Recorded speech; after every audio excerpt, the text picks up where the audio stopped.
गड़ कुजंगरे बासी रथयात्रा एरसमा ब्लॉक गड़ कुजंग कुंज बिहारी जगन्नाथଙ୍କ रथयात्रा महासमारोह अनुष्ठित होईछि। पुरी जगन्नाथଙ୍କ रथ टणा परदिन महाप्रभुଙ୍କ पारंपरिक रीतिनीति पर रथ प्रतिष्ठा और पहंडी विजे करा जायतिला। राजा संबित राउत रथरे छेरा पहरा करबा परे अपराह्न रथ टणा जायतिला। आजिर उत्सव रे बालिकुदा एरसमा विधायक शारदा प्रसन्न जेना, जगतसिंहपुर जिला बिजू जनता दलर सभापति प्रशांत कुमार मुदुली, एरसमा ब्लॉक अध्यक्षा लक्ष्मीप्रिया महापात्र, एरसमा ब्लॉक बिजू जनता दलर सभापति पीतवास गोछायत, बालिकुदा एरसमा निर्वाचन मंडली रे बिजू जनता दलर युव सभापति पार्थ सारथी राउत, पारादीप बिजू जनता दलर नारी नेत्री गीतांजलि राउतराय, बलभद्रଙ୍କ बाड़ग्राही संजय कुमार महांती प्रमुख जोग देइथिले।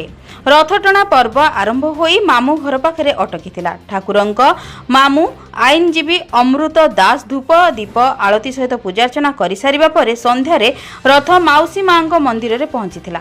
परे भजन संध्या अनुष्ठित होइथिला। अभय चांदपुर पुलिस पक्षरु शांति श्रृंखलार व्यवस्था करा जायथिला। अभय चांदपुर थाना आईआईसी समीर कुमार दास शांति श्रृंखला सहित भगवान को दर्शन करेंगे से पूरा सजग अच्छा एवं श्रृंखला देखि आईआईसी समीर कुमार दास को बुद्धिजीवी महल में प्रशंसा कर। जगतसिंहपुर संतोष मल्ल रिपोर्ट, जन अधिकार लाइव।